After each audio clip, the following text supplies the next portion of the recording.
दर्शक बंधु आमर शास्त्रीय परंपरा को पाथेय करी महाप्रभुंकर 4 मासर शयनर व्यवस्था आषाढ़ शुक्ल एकादशी सामंत शोइबे जे कार्तिक शुक्ल एकादशी दिन उठिबे। मो प्रश्न जदि जगन्नाथ शोई पड़ती आम दुख किए शुणव आम यही क्या पाखे हाथ पातबू क्या छामुरे आम दुख जनइबू कहतु तो जानी कौन शयन व्यवस्था कहीं शयनर प्रबंधन ए वर्ष महाप्रभु आषाढ़ शुक्ल एकादशी रथ उपर कहीं शयन है आमर अनेक भाव में शास्त्रीय विधि व्यवस्था को पाथेय कर अनेक पूर्व निरूपित होती 4 मास महाप्रभु शयनर व्यवस्था ता मूल कारण हूँ 4 मास आषाढ़ श्रावण भाद्रव और आश्विन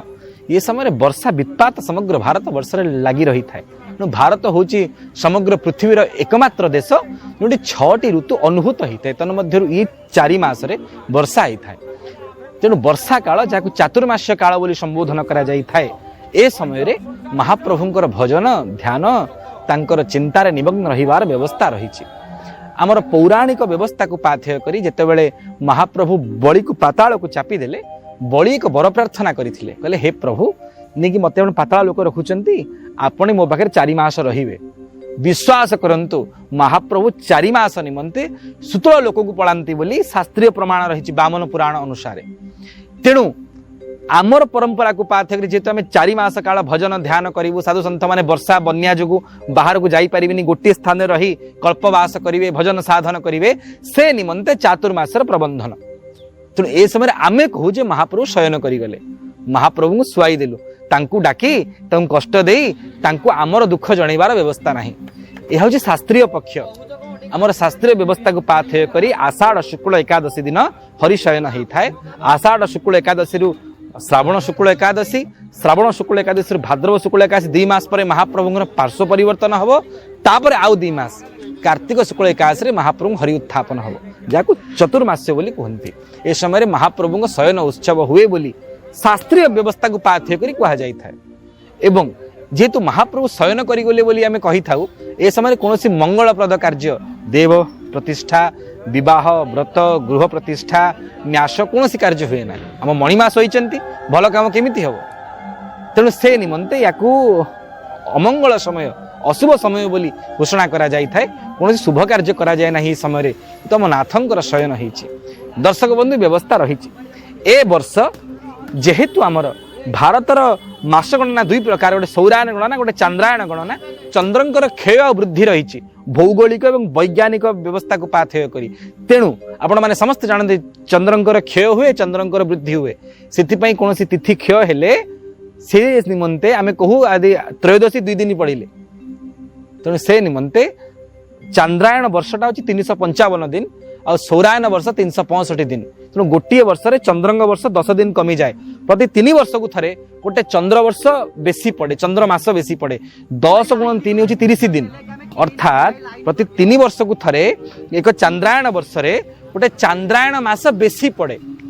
कहीं ना सौरायन वर्ष सहित ताकू समतुल करने निमंते समता रखा निमंते ताकू आम परंपरा अधिक मास मल मास पुरुषोत्तम मास बोली कहते और सौभाग्यक्रमे ए वर्ष महाप्रभुंर पुरुषोत्तम मास श्रावण मास पड़ुंट यदि जगन्नाथ आषाढ़ शुक्ल एकादशी शयन होता 5 मास शयन करते गोटे मास बढ़ी था जेहेतु आम चातुर्मास्य शयन व्यवस्था करा 4 धर्म अर्थ काम मोक्ष दान करुवा महाप्रभुंकर से निमंते महाप्रभु 4 मास शयन करेंगे तो श्रावण एकादशी शयन आरंभ हम श्रावण शुक्ल एकादशी मल श्रावण शुक्ल एकादशी मूल श्रावण शुक्ल एकादशी श्रावण शुक्ल एकादशी भाद्रव शुक्ल एकादशी भाद्रव शुक्ल एकादशी आश्विन शुक्ल एकादशी आश्विन शुक्ल एकादशी कार्तिक शुक्ल एकादशी 4 मास महाप्रभु शयन करेंगे। इथे कौन व्यतिक्रम रहा जे महाप्रभु 100 मास गोटे मास डेरेस होती समस्ते कहते व्यतिक्रम नुहे। हाँ केतेक पंजिका गणक माने किछि भूल तथ्य देइछन्ति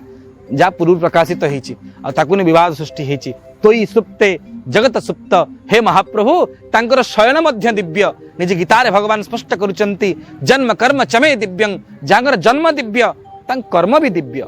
तांकर शयन भी दिव्य तांकर नशोइबा मध्य दिव्य तांगर जाग्रत मध्य दिव्यता दिए आनंद दिए तांकर शयन मध्य आनंद दिए। आपण शुणन्तु महाप्रभु शयन लीला को शुणी आनंद लाभ करेंगे। जेतेबेले महाप्रभुंकर शयन उत्सव हम आषाढ़ शुक्ल एकादशी दिन साधारणतः होता है। ए वर्ष श्रावण शुक्ल एकादशी दिन महाप्रभु बड़सिंहार धूप बढ़ी सारिबा परे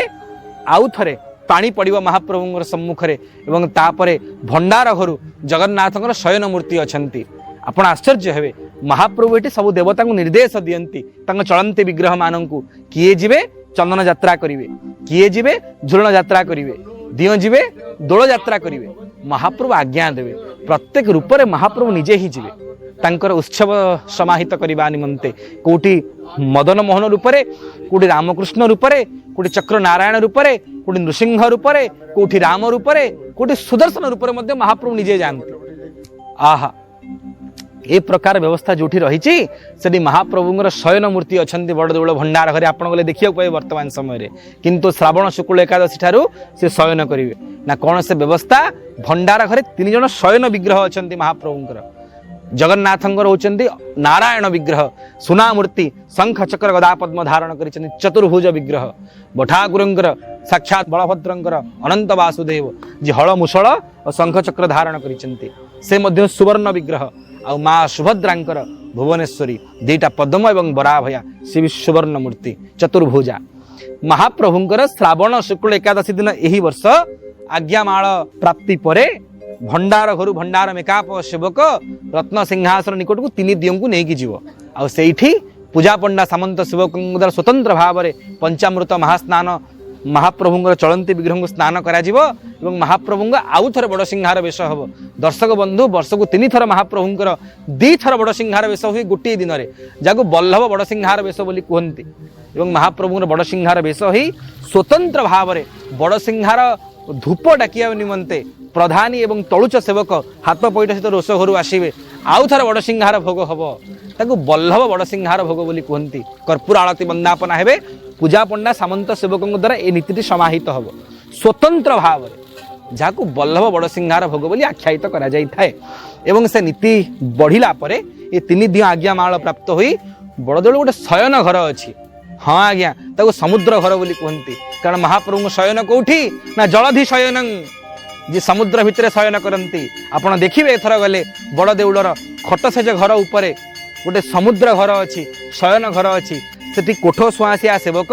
पेड़ा ताट जोगई थे गोटे ताट अच्छी से ताट भितर 3 दियों को पूजा पंडा सामंत सेवक शुआइबे ता पूर्व जे महाप्रभुंकर दरजी सेवक मांडी जोगई थे श्रीअंगटा सुकुमार तो सुकुमारिया दियो तो तेणु से निमंत व्यवस्था जगन्नाथ निजे जाई शयन प्रतिमा स्वरूप से शयन करेंगे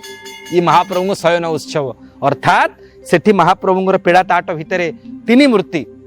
अनंत नारायण अनंत वासुदेव भुवनेश्वरींकर शयन हम एवं तापर मुद्रहस्त सेवक से वंदापना करेंगे दुर्वाक्षत पकेबे तापर पेड़ा ताट को देउलकरण सेवक बंद करेंगे आठी मुद दिज्व आम शुणी सेवकों मुहर जेहेतु महाप्रभु समुद्र घरे शयन करती से घर भितरटा समुद्र भली घू घू गर्जन हुए बोली सेवकों मुखार बिंदु शुणा पाइचु ये हूँ महाप्रभु शयन नीति। चातुर्मास्य शयन 2 मास पर महाप्रभुंर कड़ लेउटाणी पार्श्व परिवर्तन एकादशी ता मध्य समान परिमाण